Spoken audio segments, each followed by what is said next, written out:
7h, 9h, Europe 1 Matin. Le Club Culture d'Europe 1 Matin à présent. On commence avec le livre du jour, Nicolas Caro. Ce matin, vous avez choisi le nouveau roman de Stéphanie Hochet. Qui s'appelle Armure au pluriel chez Rivage, avec un chevalier sur le bandeau, avec l'épée et tout. Regardez, ça sent le roman médiéval d'aventure. On ouvre, effectivement, ça galope.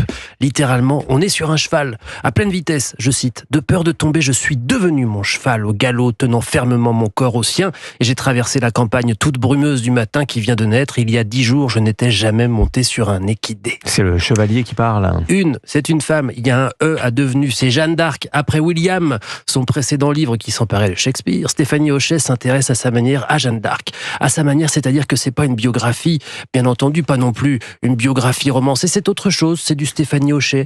Mais elle raconte tout quand même. Les voix, son oncle qui l'emmène au château de Vaucouleurs pour consulter le capitaine Baudricourt, comment elle s'en fait chasser puis revient pour signifier hardiment qu'elle va bouter les Godons, les Anglais hors de France, la rencontre avec le dauphin, et puis la figure terrible de Gilles de Rais, on ira jusqu'à Tiffauges, et toute l'histoire. Mais alors, donc c'est un biopic, comme on dit ? Oui, mais non, parce que tout à coup, un court chapitre, 20e siècle, juste une demi-page, et puis on retourne au 15e, mais on a entreperçu l'autrice qui se raconte quelques pages plus loin, on parle de la mère de Jeanne, de sa brutalité, de son mépris. Tiens, note de bas de page, l'écrivaine explique qu'elle va en fait prêter sans vergogne des caractéristiques de sa propre mère à celle de Jeanne, pas gênée, et c'est ça ce qui se dessine. Ce sont pas des allers-retours clairs entre passé et présent, entre l'héroïne et l'écrivaine, les histoires se mêlent. Comment elle aussi, Stéphanie Hochet, était un bon soldat. C'est un roman sur la fragilité et la force au même moment, aussi sur les détails, les vétilles qui peuvent changer une vie. Un roman au style singulier de Stéphanie Hochet, mais aussi une manière de raconter comme on écouterait un conte haletant. Et ça s'appelle donc Armure au pluriel. Stéphanie Hochet, c'est chez Rivage. Merci Nicolas Caro.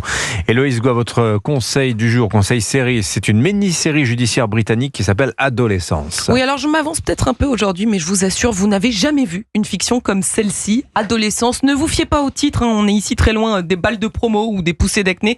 Écoutez l'une des premières scènes de cette fiction. On est armés! Vous cherchez quoi? Les mains en l'air! Qu'est-ce qui se passe? C'est pas la bonne maison!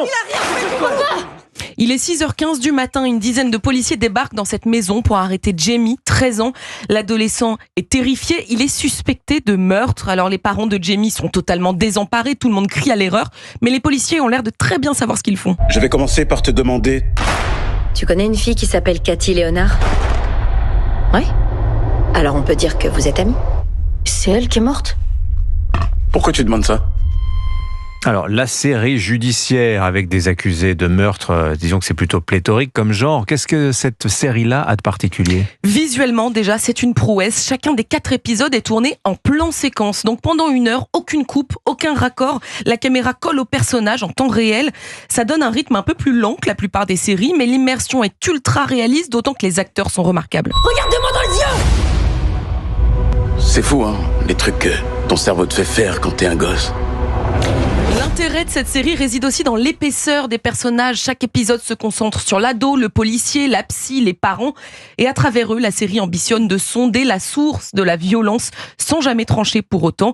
Et puis les épisodes nous donnent beaucoup à réfléchir, notamment sur des questions vertigineuses. Qu'est-ce qui pousse un enfant à tuer? Et puis comment gérer le crime de son propre fils? Série glaçante mais extrêmement réussie qui risque de vous suivre longtemps. Voilà, c'est en 4 épisodes, c'est à voir sur Netflix. Vous souhaitiez, Héloïse, dire un mot aussi du prix Europe 1 du public? Et oui, Europe 1 est partenaire du festival Cannes Série qui s'ouvrira le 24 avril prochain. En attendant, c'est à vous, chers auditeurs, de voter pour votre série française préférée de l'année. Zorro, Cat's Eyes, Fiasco, Culte, La Fièvre. À vous de choisir pour voter. Rendez-vous sur europe1.fr.